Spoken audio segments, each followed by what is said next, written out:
Fireside Tailes with Wolfgang. Episode 20.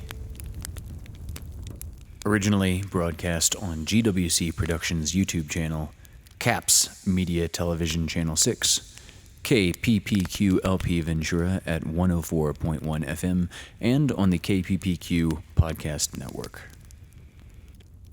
Greetings and salutations. I'm Hunter Ackerman, here to read some classic literature for you and my beastly feline companion Wolfgang. So Wolfus, what do you want to hear? There are two authors that most specifically notably come to mind when discussing stories of dogs, or canids, I should more generalize. One, of course, is the great, immortal Jack London.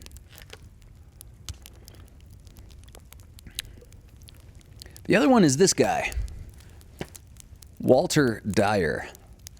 Dyer lived from 1878 to 1943. And so he died during World War II. He was an American author, and you'll notice, just like with Jack London,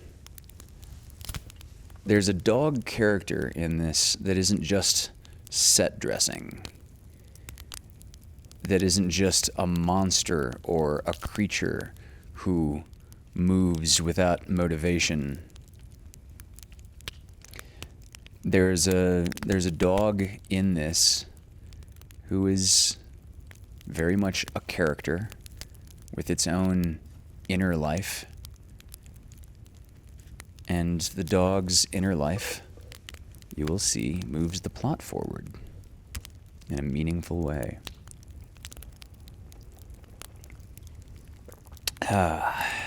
So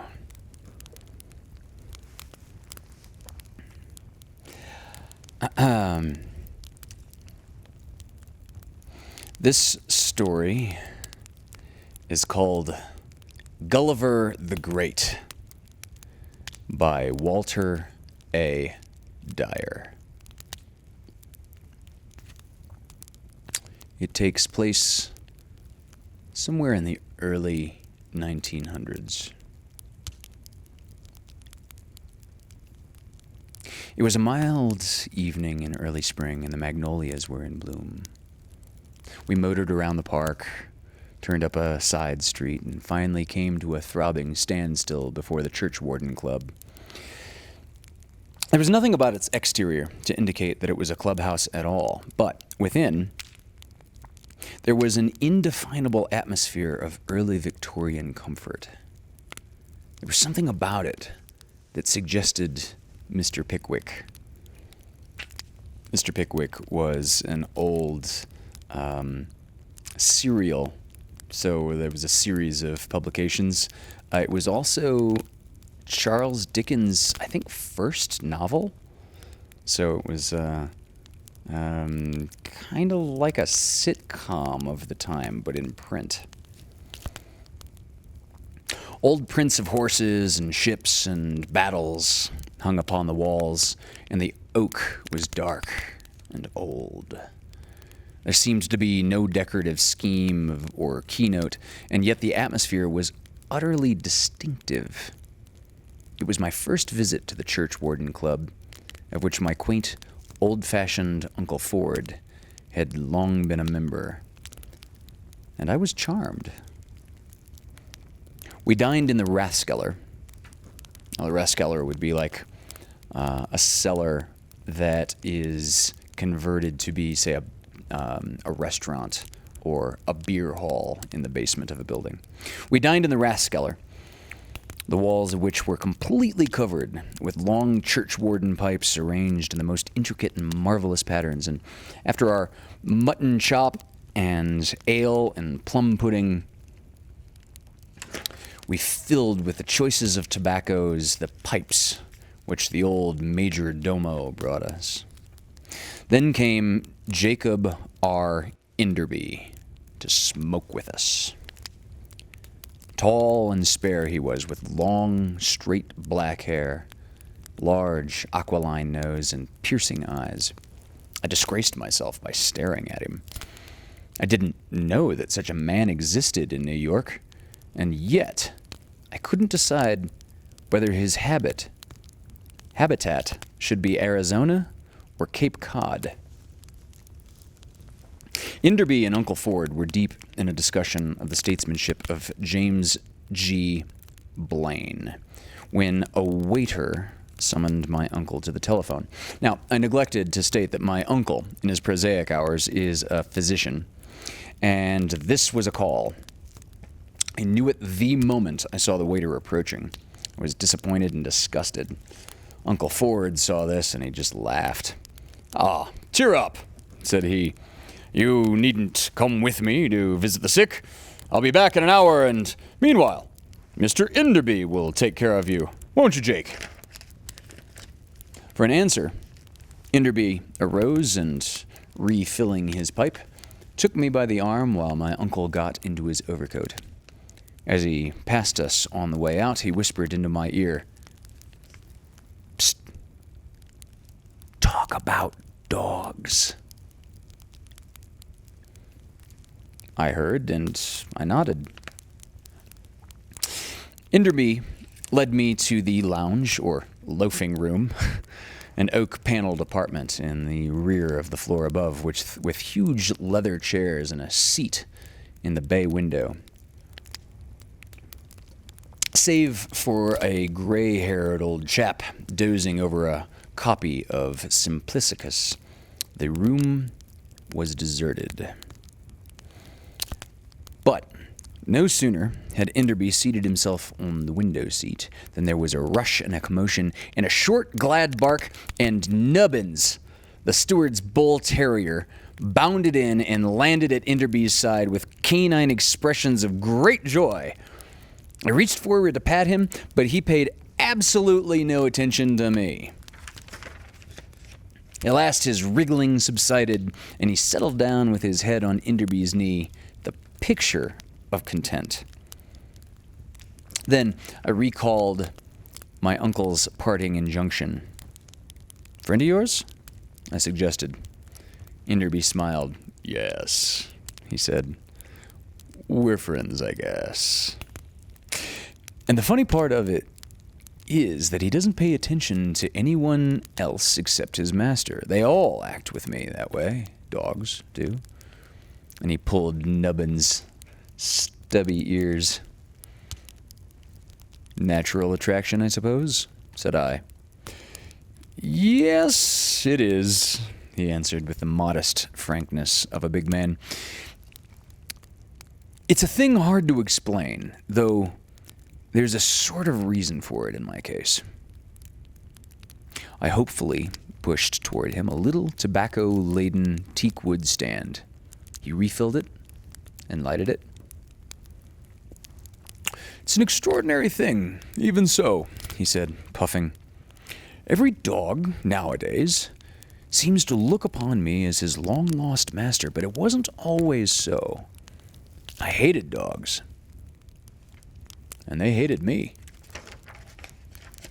Not wishing to say "really" or "indeed" to this big outdoorsman, I simply grunted my surprise.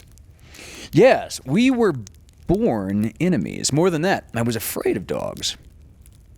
A little fuzzy toy dog ambling up to me in a room full of company with his tail wagging gave me the shudders. I couldn't touch the beast.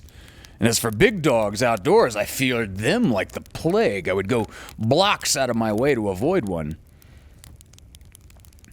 I don't remember being particularly cowardly about other things, but I just couldn't help this. It was in my blood for some reason or another. It was the bane of my existence. I couldn't see what the brutes were put into the world for, or how anyone could have anything to do with them. And the dogs reciprocated. They disliked and distrusted me. The most docile old Brunos would growl and show their teeth when I came near. Did the change come suddenly? I asked. Quite. It was in 1901. I accepted a commission from an importing and trading company to go to the Philippines to do a little quiet exploring and spent 4 months in the sickly place. Then I got the fever. And when I recovered, I couldn't get out of there too soon. I reached Manila just in time to see the mail steamer disappearing around the point, and I was mad. There would be another in 6 days, but I couldn't wait. I was just crazy to get back home. I made inquiries, and learning of an old tramp of a steamer named the Old Squaw, it was getting ready to make its leave for Honolulu on the following day with a cargo of hemp and various stuff. Hemp, by the way, is just rope. Let's be clear. It had a lot of things in the cargo and a bunch of moros for some show in the States, and I booked passage on that. Now, moros, it should be noted, moros are the Muslims that live in the Philippines at this time. And I don't know personally what the history of places like Morro Bay in California or Morro Rock in Giant Sequoia State Park, if that is a related Moro, but it's all spelled the same. So yeah, Moros, Muslims living in the Philippines. The boat. She was the worst old tub you ever saw. I didn't learn much about her, but I verily believe her to have been condemned. Some former excursion boat. She would not have been allowed to run to Coney Island. She was battered and unpainted, and she wallowed horribly. I don't believe she could have reached Honolulu much before the next regular boat, but I couldn't wait. So I took her. I made myself as comfortable as possible, bribed the cook to insure myself against starvation, and swung a hammock on the forward deck as far as possible from the worst of the vile smells. But we hadn't lost sight of Manila Bay when I discovered that there was a dog aboard. And such a dog. I had never seen one like this that sent me into such a panic as this one could, and he had free range of the entire ship. A Great Dane he was, named Gulliver, and he was the pride of the captain's rum-soaked heart. With all my fear, I realized he was a magnificent animal, but I looked on him as a gigantic devil. Without exception, he was the biggest dog I ever saw, and as muscular as a lion. He lacked some points that show judges set score by, but he had the size, and he had the build. He was a monster. I've seen the Volkswulkan and the Württemberg breed, but they were fox terriers compared to this guy, Gulliver. His tail was as big around as my arm, and the cook lived in terror of his getting into the galley and wagging it. And he had a mouth that looked like the crater of Mauna Loa, and a voice that shook the planking when he spoke. This is one of those details I love about this story. It's this dog never barks. This dog only speaks. I first caught sight of him appearing from behind a huge coil of cordage in the stern. He stretched and yawned, and I nearly died of fright. I caught up a belaying pin, though little good that would have done me. I think he saw me do it, too, and doubtless he set me down for an enemy then and there.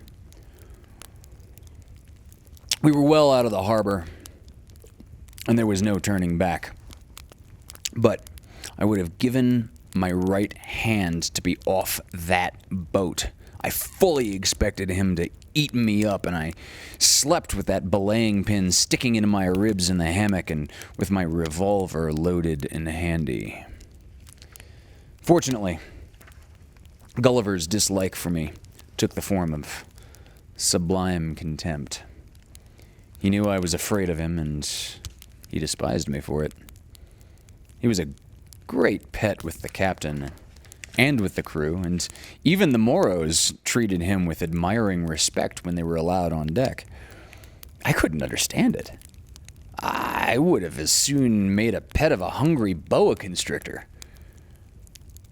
On the third day out, the poor old boiler burst and the old squaw caught fire. She was dry and rotten inside, and she burned like tinder. No attempt was made to extinguish the flames which got into the hemp in the hold in short order. The smoke was damp and stifling, and in a jiffy all hands were struggling with the boats. The Moros came tumbling up from below and added to the confusion with their terrified yells. The davits were old and rusty, and the men were soon fighting among themselves. Davits are like winches and sort of like lowering apparatuses that you put life rafts and boats into the water from a tall ship. One boat dropped stern foremost, filled and sank immediately, and the old squaw herself was visibly settling. I saw there was no chance of getting away in the boats, and I recalled a life raft on the deck forward near my hammock. It was a sort of catamaran, a double platform on a pair of hollow, watertight, cylindrical buoys. It wasn't 20 feet long and about half as broad, but it would have to do. I fancy it was a forgotten relic of the old excursion boat days. There was no time to lose, for the old squaw was bound to sink presently. Besides, I was aft with the rest, and the flames were licking up the deck and running gear and the waist of the boat. The galley, which was amidships near the engine room, had received the full force of the explosion, and the cook lay moaning in the lee scuppers with a small water cask thumping against his chest. I couldn't stop to help the man, but I did kick the cask away. It seemed to be nearly full, and it occurred to me that I should need it. I glanced quickly around and luckily found a tin of biscuits that had also been blown out of the galley. I picked this up, and rolling the cask of water ahead of me as rapidly as I could, I made my way through the hot, stifling smoke to the bow of the boat. I kicked at the life raft. It seemed to be sound, and I lashed the biscuits and water to it. I also threw on a coil of rope and a piece of sailcloth. I saw nothing else about that could possibly be of any value to me. I abandoned my trunk for fear it would only prove troublesome. Then I hacked the raft loose with my knife and shoved it over to the bulwark. Apparently, no one had seen me, for there was no one else forward of the sheet of flame that now cut the boat in two. The raft was a mighty heavy affair, but I managed to rise one end to the rail. I don't believe I would have ever been able to heave it over under any circumstances, but I didn't have to. I felt a great upheaval, and the prow of the old squaw went up into the air. I grabbed the ropes that I had lashed the food on with and clung to the raft. The deck, the boat itself, the ship became almost perpendicular, and it was a miracle that the raft didn't slide down with me into the flames. Somehow it stuck where it was. Then the boat sank with a great roar, and for about 1,000 years, it seemed to me, I was underwater. I didn't do anything. I couldn't think. I was only conscious of a tremendous weight of water and a feeling that I would burst open. Instinct alone made me cling to the raft. When it finally brought me to the surface, I was as nearly dead as I care to be. I lay there on the thing in a half-conscious condition for an endless time.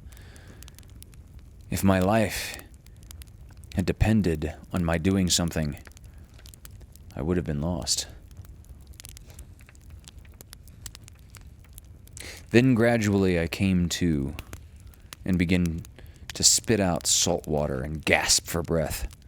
I gathered my wits together and sat up.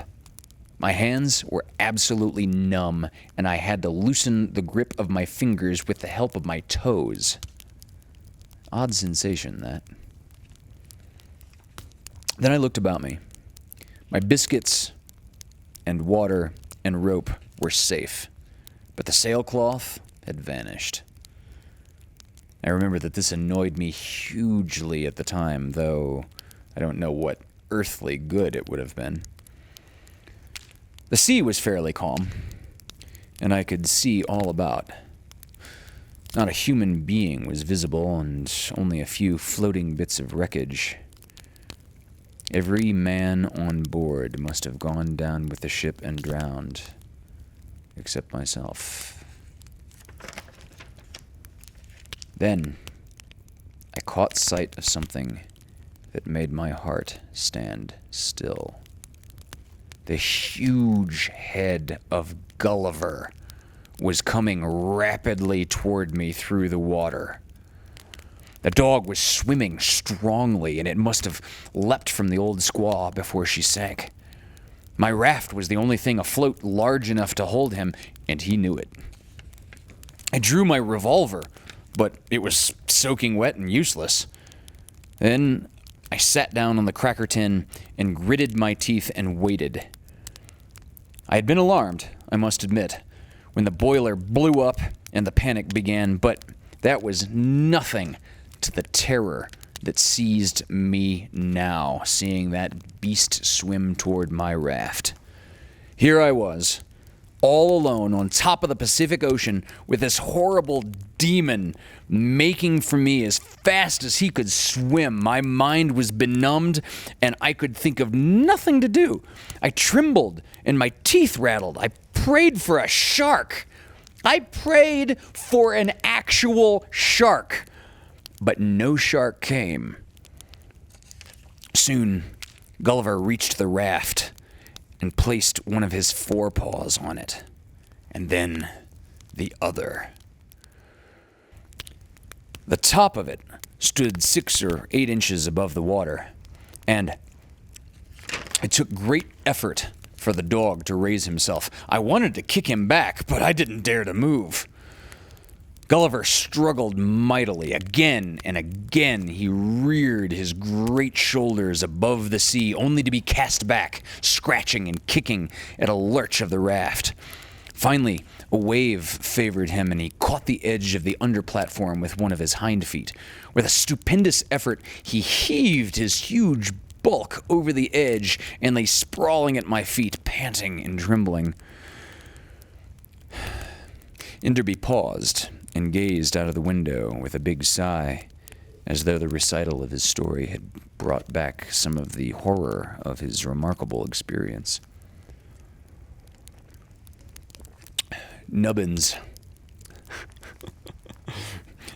the present tense terrier, looked up inquiringly, then snuggled closer to his friend while Enderby smoothed the white head.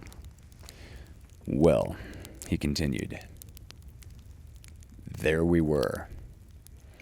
You can't possibly imagine how I felt unless you too have been afflicted with dog fear. God, it was awful. And I hated the brute so. I could have torn him limb from limb if I had the strength, but he was vastly more powerful than I. I could only fear him. By and by, he got up and shook himself. I cowered on my cracker tin, but he only looked at me contemptuously, went to the other end of the raft, and lay down to wait patiently for deliverance. We remained this way until nightfall. The sea was comparatively calm, and we seemed to be drifting, but slowly. We were in the path of ships likely to be passing one way or the other, and I would have been hopeful of the outcome if it had not been for my feared and hated companion. I began to feel faint and opened the cracker tin. The biscuits were wet with salt water, but I ate a couple and left the cover of the tin open to dry them. Gulliver looked around, and I shut the tin hastily, but the dog never moved. He was not disposed to ask any favors. By kicking the sides of the cask and prying with my knife, I managed to get the bung out, which is like a huge cork that you stuff in the end of a barrel. I managed to get the bung out and took a drink. Then I settled myself on the raft with my back against the cask and longed for a smoke. The gentle motion of the raft produced a lulling effect on my exhausted nerves, and I began to nod, only to awake with a start, with fear gripping at my heart. I dared not sleep. I don't know what I thought Gulliver would do to me, for I just did not understand dogs, but I felt that I must watch him. I must watch him constantly. In the starlight, I could see that his eyes were open. Gulliver was watchful, too. All night long, I kept up a running fight with drowsiness. I dozed at intervals, but never for long at a time. It was a horrible night, and I cannot tell you how I longed for day and welcomed it when it came. I must have slept toward dawn, for I suddenly became conscious of a broad daylight. I roused myself, stood up, and swung my arms and legs to stir up circulation, for the night had been chilly. Gulliver arose, too, and stood silently watching me until I ceased for fear. When he had settled down again, I got my breakfast out of the cracker tin. Gulliver was restless, and was evidently interested. He must be hungry, I thought, and then a new fear caught me. I had only to wait until he became very hungry, and then he would surely attack me. I concluded that it would be wiser to feed him, and I tossed him a biscuit. I expected to see him grab it ravenously and wondered as soon as I had thrown it if the taste of food would only serve to make him more ferocious. But at first, he would not touch it. He only lay there with his great head on his paws and glowered at me. Distrust was plainly visible in his face. I had never realized before that a dog's face could express the subtler emotions. His gaze fascinated me, and I could not take my eyes from his. The bulk of him was tremendous as he lay there, and I noticed the big swelling muscles of his jaw. At last he arose, sniffed suspiciously at the biscuit, and looked up at me again. "It's all right. Eat it," I cried. The sound of my own voice frightened me. I had not intended to speak to him, but in spite of my strained tone, he seemed somewhat reassured. He took a little nibble, then swallowed the biscuit after one or two crunches and looked up expectantly. I threw him another, and he ate that. That's all, said I. We must be sparing of them. I was amazed to discover how perfectly he understood. He lay down, and he licked his chops. Late in the forenoon, I saw a line of smoke on the horizon, and soon a steamer came into view. I stood up and waved my coat frantically, but to no purpose. Gulliver stood up and looked from me to the steamer, apparently much interested. "Too far off," I said to Gulliver. "I hope the next one will come nearer." At midday, I dined and fed Gulliver.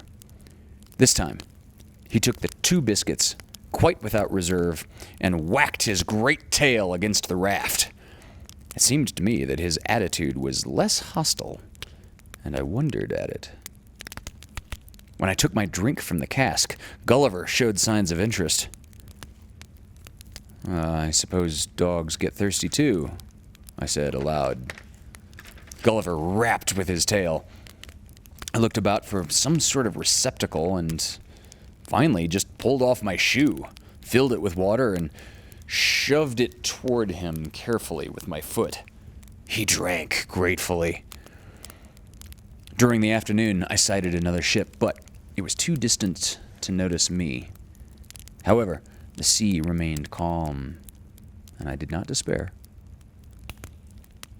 After we had had supper, I settled back against my cask, resolved to keep awake, for still I did not trust Gulliver. The sun set suddenly and the stars came out, and I found myself strangely lonesome. It seemed as though I had been alone out there on the Pacific for weeks. The miles and miles of heaving water, almost on a level with my eye, were beginning to get on my nerves. I longed for someone to talk to, and I wished I had dragged the half-breed cook along with me for company. I sighed loudly, and Gulliver raised his head. "Lonesome out here, isn't it?" I said, simply to hear the sound of my own voice. Then, for the first time, Gulliver spoke.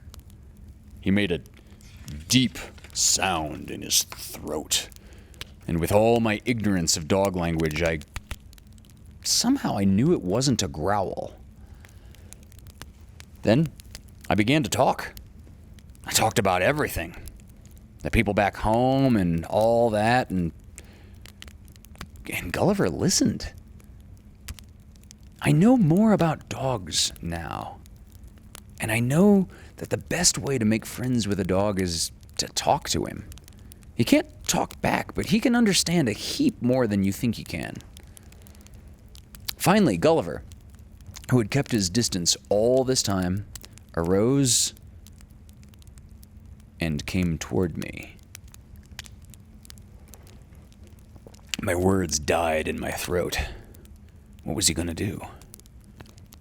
To my immense relief, he did nothing but sink down at my feet with a grunt and curl his huge body into a semicircle.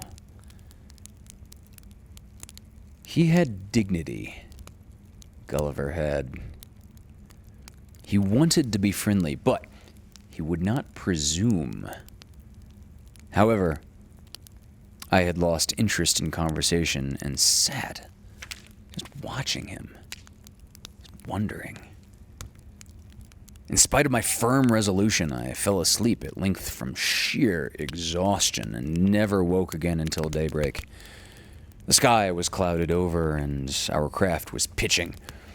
Gulliver was standing in the middle of the raft, looking at me in evident alarm. I glanced over my shoulder, and the blackness of the horizon told me the storm was coming, and coming soon. I made fast our slender provender, tied the end of a line about my own waist for safety, and waited. In a short time, the storm struck us in all its tropical fury. The raft pitched and tossed, now high up at one end and now at the other, and sometimes almost engulfed in the waves. Gulliver was having a desperate time to keep aboard. His blunt claws slipped on the wet deck of the raft, and he fell and slid about dangerously. The thought flashed across my mind that the storm might prove to be a blessing in disguise, and that I might soon be rid of the brute. As I clung there to the lashings, I saw him slip down to the further end of the raft, his hindquarters actually over the edge. A wave swept over him, but still he clung, panting madly, and the raft righted itself for a moment, and as he hung there, he gave me a look I shall never forget. A look of fear. of pleading, of reproach, and yet of silent courage. And with all my stupidity, I read that look. Somehow, it told me that I was the master, after all, and he the dog. I could not resist it. Cautiously, I raised myself and loosened the spare rope I had saved. As the raft tipped the other way, Gulliver regained his footing and came sliding toward me. Quickly, I passed the rope around his body, and as the raft dived again, I hung onto the rope with one hand, retaining my own hold with the other. Gulliver's weight nearly pulled my arm from its socket, but he helped mightily, and during the next moment of equilibrium, I took another turn about his body and made the end of the rope fast. The storm passed as swiftly as it had come, and though it left us drenched and exhausted, we were both safe. That evening, Gulliver crept close to me as I talked, and I let him. Loneliness will make a man do strange things. On the 5th day, when our provisions were nearly gone, and I had begun to feel the sinking dullness of despair, I sighted a steamer, apparently coming directly toward us. Instantly, I felt new life in my limbs and around my heart, and while the boat was yet miles away, I began to shout and wave my coat. "I believe she's coming, old man!" I cried to Gulliver. "I believe she's coming!" I soon wearied of this foolishness and sat down to wait. Gulliver came close and sat beside me, and for the first time, I put my hand on him. He looked up at me and rapped furiously with his tail. I patted his head, a little gingerly, I must confess. It was a big, smooth head, and it felt solid and strong. I passed my hand down his neck, his back, his flanks. He seemed to quiver with joy. He leaned his huge body against me. Then he bowed his head and licked my shoe. A feeling of intense shame and unworthiness came over me with the realization of how completely I had misunderstood him. Why should this great, powerful creature lick my shoe? It was incredible. Then, somehow, everything changed. Fear and distrust left me, and a feeling of comradeship and understanding took their place. We two had been through so much together. A dog was no longer a frightful beast to me. He was a dog. I cannot think of a nobler word. And Gulliver had licked my shoe. I mean, doubtless it was only the fineness of his perception that had prevented him from licking my hand. I might have resented that. I put my arms suddenly around Gulliver's neck and I hugged him. I loved that dog. Slowly, the steamer crawled along, but still she kept to her course. When she was about a mile away, however, I saw that she would not pass as near to us as I had hoped, so I began once more my waving and yelling. She came nearer and nearer, but still showed no sign of observing us. She was abreast of us and passing. I was in a frenzy. She was so near that I could make out the figure of the captain on the bridge and other figures on the deck below. It seemed as though they must see us, though I realized how low in the water we stood and how pitifully weak and hoarse my voice was. I had been a fool to waste it. Then, an idea struck me. Speak! I cried to Gulliver, who stood watching beside me. Speak, old man! Gulliver needed no second bidding.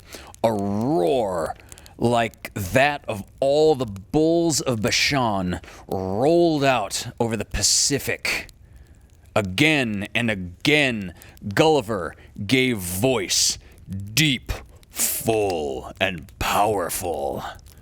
His great sides heaved with the mighty effort, his red, cavernous mouth open, and his head raised high. Good! Good old man, I cried. Good! And again, that magnificent voice boomed forth. Then, something happened on board the steamer. The figures came to the side. I waved my coat and danced. Then, they saw us. I was pretty well done when they took us aboard, and I slept for 24 hours straight.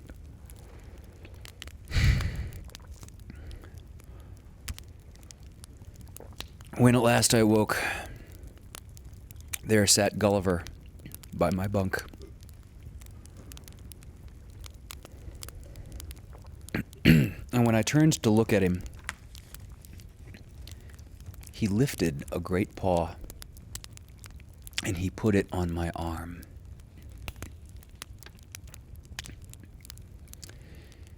Enderby ceased the story, and there was silence in the room, save for the light snoring of Nubbins.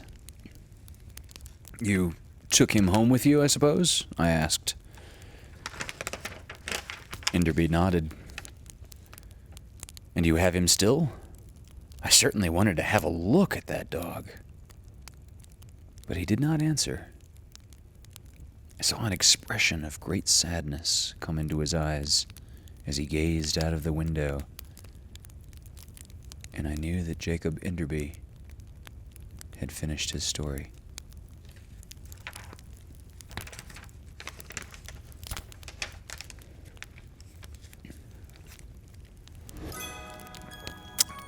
This is Cousin Tribulations' story by Louisa May Alcott.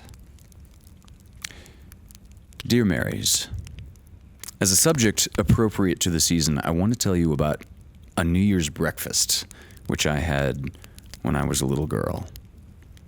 What do you think it was? A slice of dry bread and an apple. This is how it happened. And it's a true story, every word. As we came down to breakfast that morning, with very shiny faces and spandy clean aprons, we found Father alone in the dining room. "Happy New Year, Papa! Where's Mother?" we cried. A little boy came begging and said they were starving at home, so your mother went to see, and here she is. As Papa spoke, in came Mama, looking very cold, rather sad, and very much excited. "Children, don't begin till you hear what I have to say," she cried, and we sat staring at her with the breakfast untouched before us. Not far away from here lies a poor woman with a little newborn baby. 6 children are huddled into one bed to keep from freezing, for they have no fire.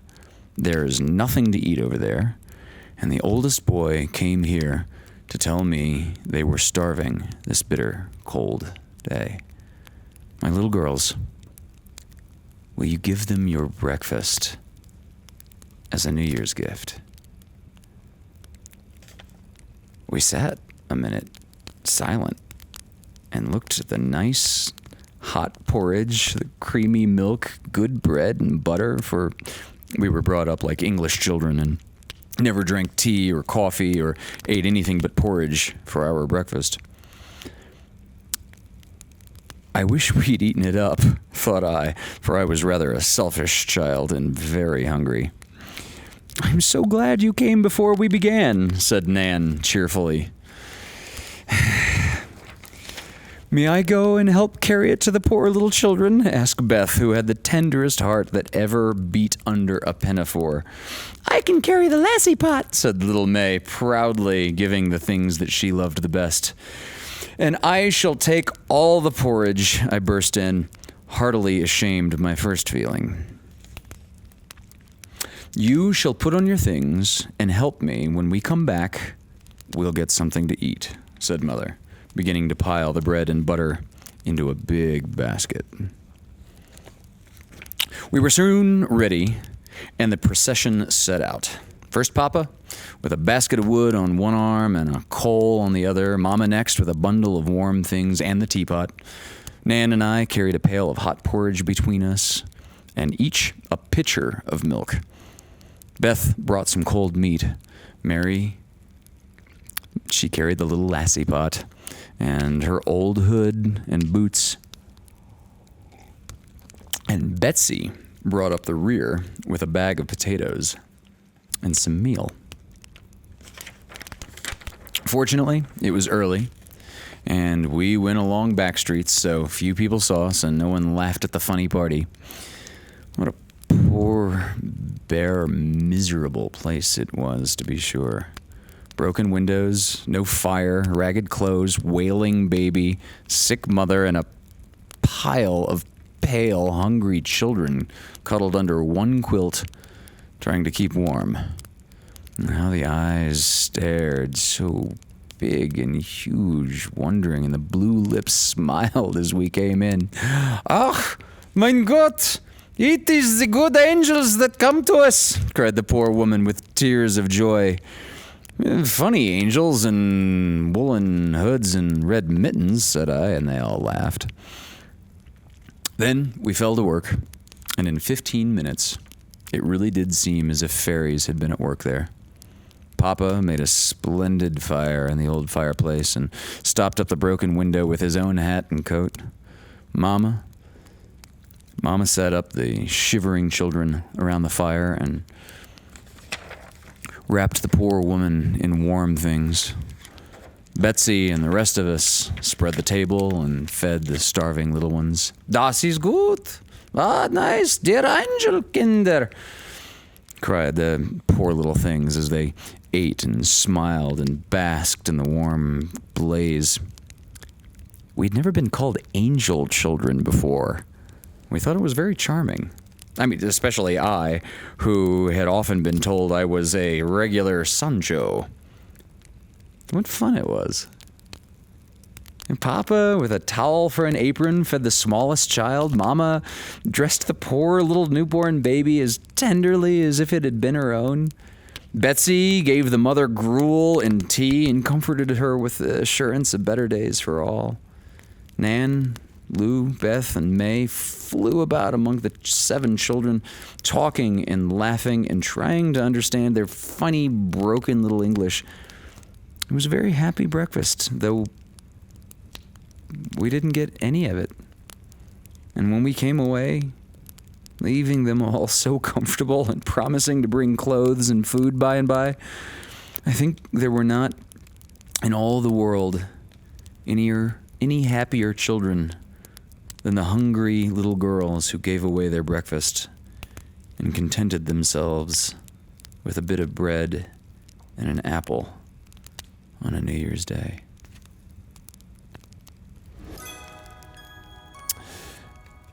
This is The Story of an Hour by Kate Chopin.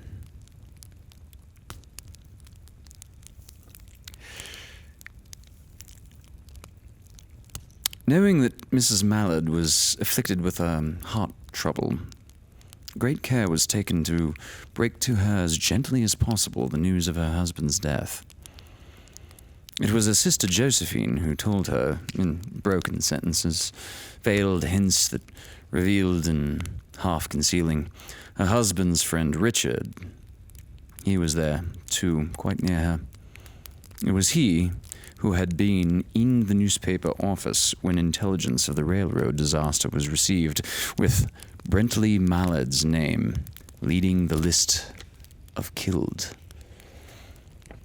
He had only taken the time to assure himself of its truth by second telegram, and had hastened to forestall any words less careful or less tender in bearing the sad message. She did not hear the story, as many women have heard it, with a paralyzed inability to accept its significance. She wept at once, with sudden, wild abandonment in her sister's arms. When the storm of grief had spent itself, she went away to her room alone. She would have no one follow her. There stood, facing the open window, a comfortable, roomy armchair. Into this she sank, pressed down by a physical exhaustion that haunted her body and seemed to reach into her soul.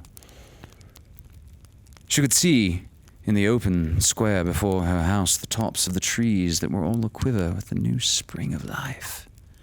The delicious breath of rain was in the air. In the street below, a peddler was crying his wares. The notes of a distant song which someone was singing reached her faintly, and countless sparrows were twittering in the eaves.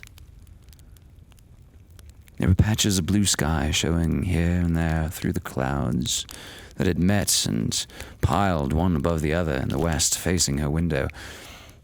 She sat with her head thrown back upon the cushion of the chair, quite motionless, except when a sob came up into her throat and shook her, as a child who has cried itself to sleep continues to sob in its dreams. She was young indeed, with a fair, calm face, whose lines bespoke repression and even a certain strength. But now there was a dull stare in her eyes, whose gaze was fixed away off yonder on one of those patches of blue sky. It was not a glance of reflection, but rather indicated a suspension of intelligent thought. There was something coming to her, and she was waiting for it, fearfully. What was it? She did not know. It was too subtle and elusive to name, but she felt it, creeping out of the sky, reaching toward her through the sounds, the scents, the color that filled the air. Now her bosom rose and fell tumultuously. She was beginning to recognize this thing that was approaching to possess her, and she was striving to beat it back with her will, as powerless as her two white, slender hands would have been. When she abandoned herself, a little whispered word escaped her slightly parted lips. She said it over and over under her new breath. Free. Free. Free. The vacant stare and the look of terror that had followed it went from her eyes. They stayed, keen and bright. Her pulses beat very fast, and the coursing blood warmed and relaxed every inch of her body. She did not stop to ask if it were or were not a monstrous joy that held her. A clear and exalted perception enabled her to dismiss the suggestion as trivial. She knew that she would weep again when she saw the kind, tender hands folded in death, the face that had never looked save with love upon hers, fixed, grey, cold, and dead. But she saw beyond that bitter moment a long procession of years to come that would belong to her absolutely, and she opened and spread her arms out to them in welcome. There would be no one to live for during these coming years. She would live for herself.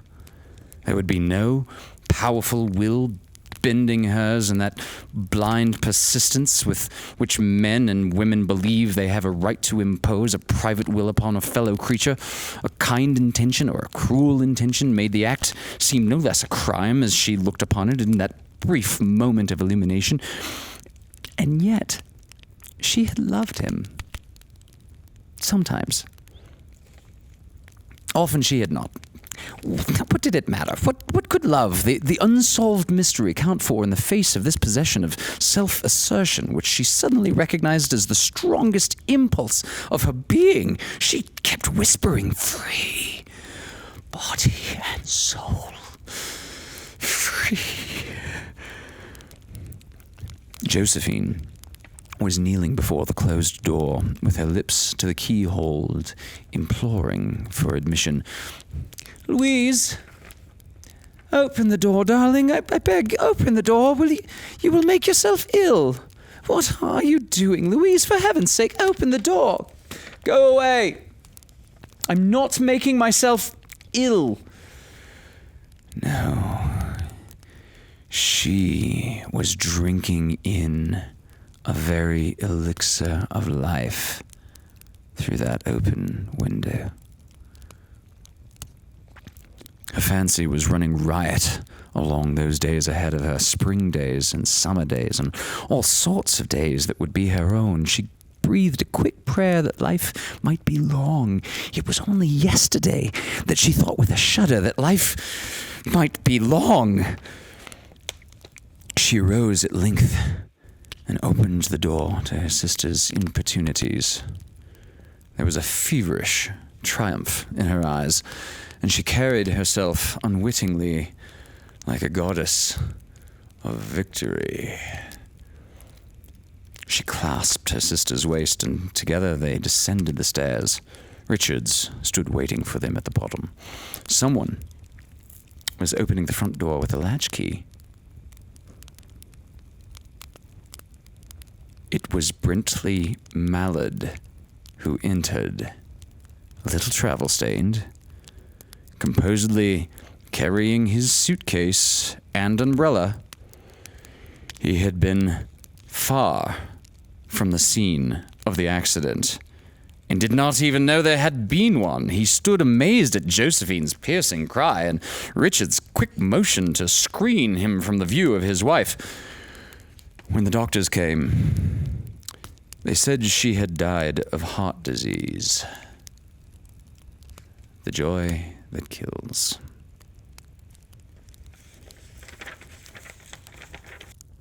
Thank you for joining us for this episode of Fireside Tales with Wolfgang. To view more of my work, check out my YouTube channel at Hunter's Acoustic Cabin. Directed by Hunter Ackerman. Endorsed by Wolfgang Beastly. Produced by GWC Productions. Originally broadcast on GWC Productions' YouTube channel, CAPS Media Television Channel 6, KPPQ LP Ventura at 104.1 FM, and on the KPPQ Podcast Network.